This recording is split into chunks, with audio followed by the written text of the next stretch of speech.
Hello viewers, welcome to this program.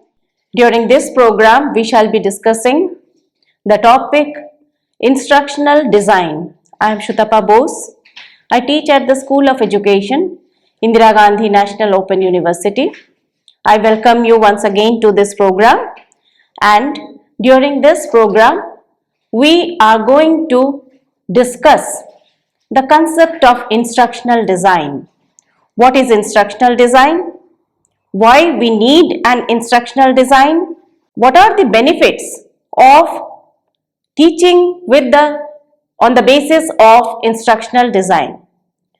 The things that we would be discussing during this program that I am going to present in the form of an overview of the content. First of all, the term instructional design, what it means, and after that, since there are two words in the term instructional design, we shall take an analytic view of this term and begin with a discussion on the concept of instructions. After that, the second part of the term instructional design will be taken up, and our discussion would focus on the idea of designing, the concept of designing, what designing means. After that, we shall differentiate between two terms, instructions and teaching. And on the basis of these discussions, we shall synthesize and arrive at the term instructional design taken as a whole. First of all, I would like to ask you, do you plan before carrying out an activity? Let me give some examples. For example, you want to go to a tourist spot. You have tourism in your mind. Let us take one more example. Someone is unwell and he needs to visit the doctor. One more example. I need to go for shopping. I need to buy certain things. And then there is a course in which I would like to enroll because I aspire for higher education and I want a job. These are just examples. Many more such examples could be there. What do we do when we aspire for these things? I aspire to visit a place. I aspire to get consultation from a doctor. I aspire to buy certain things. I aspire for a course. I aspire for a job. What I do is that I plan. How do I plan? If I have to go for tourism somewhere, it's not that I pick up my suitcase, buy tickets and start on a journey. It's not like that. There is a lot of planning that goes into tourism. Even if I have to go to a doctor, I need to plan my visit. When would the doctor be available? What would I tell the doctor? What are my problems? Which sort of doctor would I approach? If I am planning for shopping, what are the things that I would need to buy? Why am I buying? From where will I buy? I will have to plan each and every aspect of shopping. Similarly, if I am an aspirant for higher education, which course would be relevant to my needs? Which course would be in sync with my prior learning? I would have to plan the course in which I wish to take admission on the basis of these aspects. What sort of job do I seek? How am I preparing for that job? All these things need planning. Now coming to the question, why is it so important to plan? Well, planning keeps an activity on track. For example, if I have planned to shop, if I have planned to go to a market in order to buy certain things for shopping, I would stay on the track and go to the market. It's very likely that I would not go to visit a doctor or start planning for a job. Therefore, planning keeps an activity on track. If I am planning for tourism to a place, I would not be thinking about anything else but only the things that would make my visit a tourist spot smooth and successful. Therefore, it is important to plan so that the activity that we carry out on the basis of the plan remains on track. It doesn't get derailed. Moreover, planning enhances the likelihood of the purpose, the goals being fulfilled. For example, if I am planning to go to a doctor, if I have planned my visit well, the likelihood of my being able to meet the doctor, get consultation would be enhanced. If I am planning for a course in which I would like to enroll, if I have planned it well, it's likely that I wouldn't miss the admission session. I would enroll and my registration would be for the purpose for which I aspire for higher education. I would not end up enrolling in a wrong course. Therefore, we may say that planning enhances the likelihood of its purpose, that's goals being fulfilled. Now coming to some examples of teaching. When I plan what to teach, I also plan why I am going to teach, how it would serve the needs of my learners, what I am going to teach, why I should teach it, how I would teach it, this is a very important question, and when do I teach it. For example, I have to teach 12 topics. Which topic should I teach when? What would be the sequencing of the topics that I intend to teach? And then learning. For example, what should my students learn? Why do they need to learn it? How would they learn? And when should I teach them so that learning is effective? Therefore, we see that when I plan teaching, I take into consideration the corresponding questions pertaining to learning. Therefore, we say that planning is designing. As I said that the term instructional designing, we shall take an analytic view, and there are two words comprising it, instructions and designing, and we have started with the second word first. We are focusing on designing. Therefore, we say that planning is designing. Why do we say so? That is because designing is carried out for attaining the goals of an activity. We design, for example, a building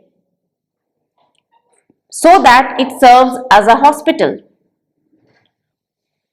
We don't carry out activities that would turn the hospital into a building that serves some other purpose like a school.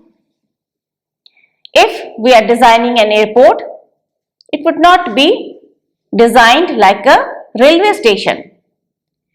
Therefore, we have to keep in mind the goals for which we are going to carry out the activity, and we design accordingly. Planning is therefore designing. How do we plan? Planning includes elements that will ensure the attainment of goals. I've said that designing is for attaining goals. Therefore, planning has to be carried out in such a way that we can include certain elements deliberately with full consideration. We include certain elements that would help us to attain the goals of the activity. For example, if I am planning teaching, I would incorporate in my plan the elements that would answer the questions like what am I going to teach, why am I going to teach that particular topic, how would I teach it, and when to teach.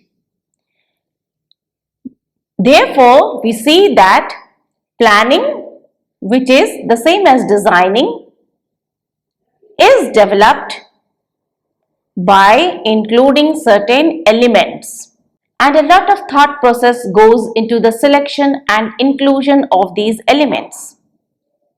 The thought processes, and therefore the plan definitely intend to attain the goals of the activities being carried out. We have been using examples involving teaching, and as you know that the first word of the term instructional design is instruction. Now my question is, are teaching and instruction synonymous?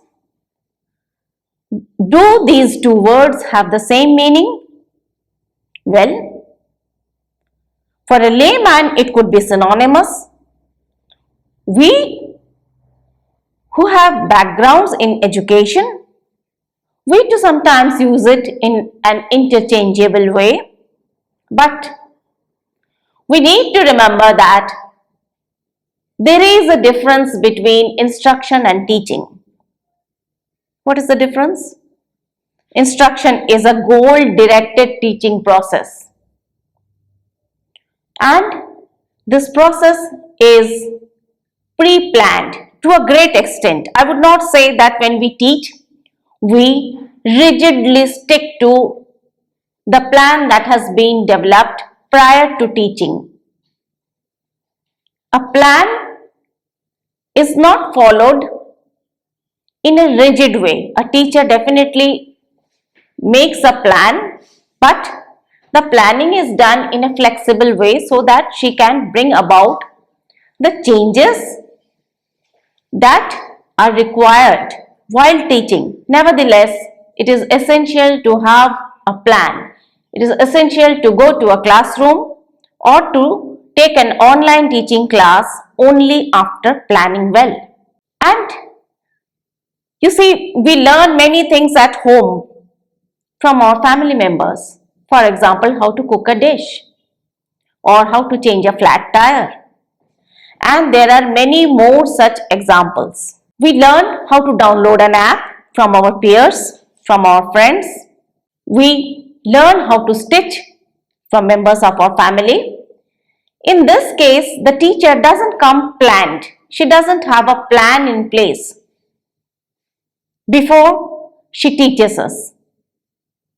Therefore, teaching may be informal, unplanned. Whereas, when we go to a class room to teach or we take an online session, we don't start teaching without a plan. And this is how we differentiate between teaching and instructions. Instructions are planned, unlike teaching. Teaching could be planned, but in that case, it becomes instructions. Well, instructions therefore have goals, and instructional processes are systematic. What does it mean being systematic? When what to teach is in a definite and logical sequence. I'll share one example. For example, instructional designing. I have started with the concept of instructional designing, that what is it? And then having taught this, I would be teaching the genesis of instructional designing and then the benefits of instructional designing, approaches of learning vis-a-vis instructional designing. So this answers the question of being systematic in approach, being systematic while planning. And we also try to draw attention of the learners. How do we do it? We may begin our teaching with a question. What is instructional designing? How is it different from teaching? Are teaching and instructional designing synonymous? This is how we tend to make the learners curious about what we intend to teach. We also help them to recall what they have learned earlier. For example, while teaching the concept of instructional designing, we bring into the discussion the word planning. That is because whether or not one has studied education, planning is carried out by all of us. Therefore, when the learner begins to learn and she recalls the idea of planning in order to learn a new topic like instructional designing, it becomes easier to learn. Therefore, our teaching is again planned. That is because we have sequenced the ideas that we would be teaching, and we also try to draw attention, and how we are going to do that, that's also planned. And we have also planned how we would help the learner recall what she already knows, with what she is already familiar, and then how to explain the concept. What are the examples that I would be using? What are the metaphors that I would be using? For example, if I am going to teach the concept, the functioning of heart, I would use an example of a water pump. A water pump pumps water and heart pumps blood. Therefore, what are the examples? What would be the metaphors? And what would be my teaching aids? All these things I need to plan. And then teaching is not enough. Until and unless my learners have learned what is the point in teaching. Therefore, I should be in a position to assess. And then I should know that whether my teaching has been fruitful, whether it has been effective. And finally, I would summarize the things that I have taught so that my learners can recapitulate. You see that there are so many things that need to be planned, right from the goals, that why I am going to teach this topic, what would be the benefits to my learners, and then I plan the sequence of events. I plan how to draw their attention. I help them to recall, and that is also planned. I plan how I am going to explain a concept. I plan the examples. I plan the assessment strategies, that maybe while teaching I would raise questions. Maybe my learners would have to take some test. And finally, I help them to recapitulate. All these things help us to plan teaching. Now let us go back to the example of learning to cook from our family members, or learning to stitch. Of course, our family members didn't plan all these things. That was quite informal. That was quite unplanned, unlike instructions, which is planned teaching. Hence, answer to the question that whether teaching and instructions are synonymous, I would say instructions are also meant for teaching, but it makes teaching a planned activity. I would like to use certain examples for clarifying the concept of instructional designing, and also for clarifying the difference between teaching and instructions. Self-learning material is used by distance teachers so that they can teach at a distance.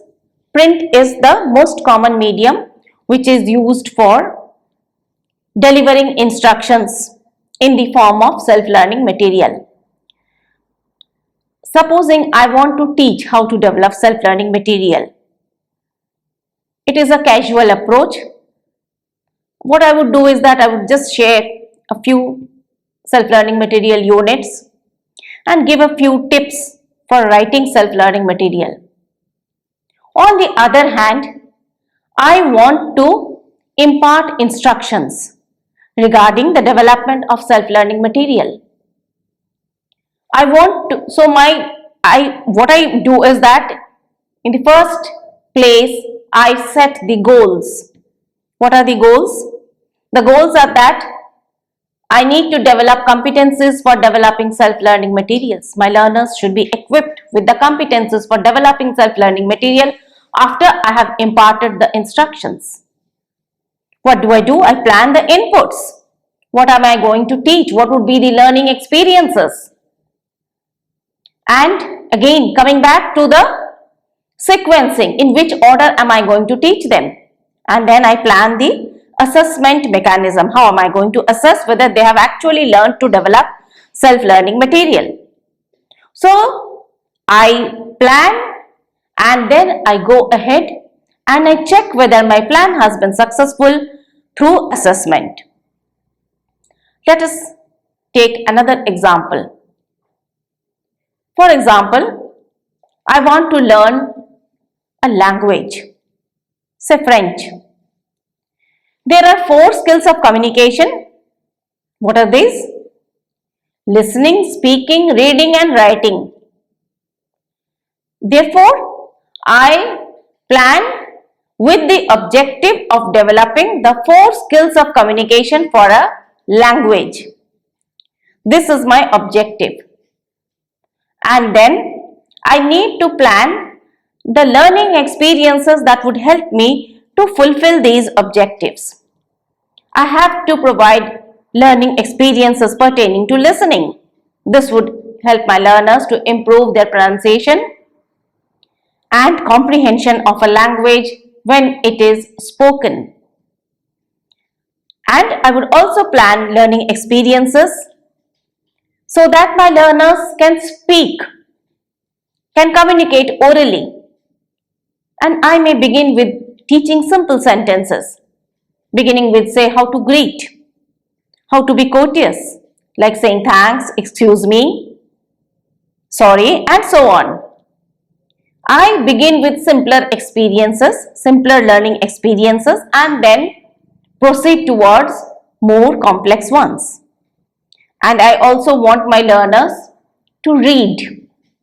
So what are the learning experiences that I intend to include? I want my learners to write the language.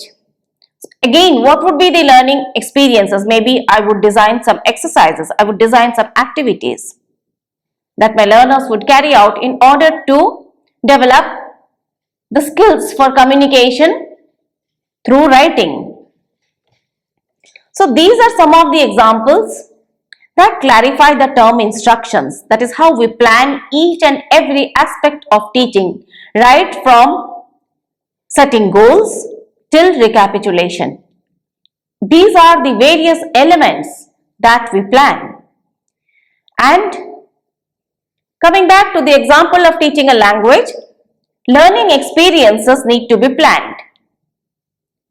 And we should begin with simpler ones, simpler learning experiences, and sequence the learning experiences from simpler to more complex ones. As I said, how to greet, how to be courteous, how to tell your name, your address, your profession, and then describing weather. These are very simple learning experiences. And the vocabulary keeps on building. We may begin with commonly used words like food, clothes, and proceed towards more complex sentence formation, and this is how vocabulary increases. Therefore, we see that instructional designing is a process whereby we teach with certain goals. Instructions are imparted with goals of teaching. There is a certain target group, or we may say an audience, and we also teach as per their learning needs. We need to assess therefore that what are their learning needs. What do they need to learn? Whether they need to learn a language, whether they need to learn music or painting. If it is music, what is it that I am going to teach them? And then instructions are provided in a planned way. Learning experiences are also planned. Instructions therefore are designed for attaining instructional goals, and this is the reason why we carry out assessment while teaching in order to determine whether the teaching has been effective, whether our learners have been learning what we have been teaching, and we plan at the outset, I had said, and at the end also, towards the end also, I would say that we plan what to teach after deciding why am I teaching this, and then after having decided what to teach, we decide how to teach, and this would help us. For example, if I am planning a tourism activity, I need to visit a country, my plan would begin with learning about the country that I intend to visit and knowing about the weather so that I can plan my clothes. I can plan where to go, what to see. But when these things are shared informally, that remains just teaching and not instructions. This is the difference between planning for instructions and teaching in an unplanned way, and this is how instructional designing helps the process of teaching. Thank you.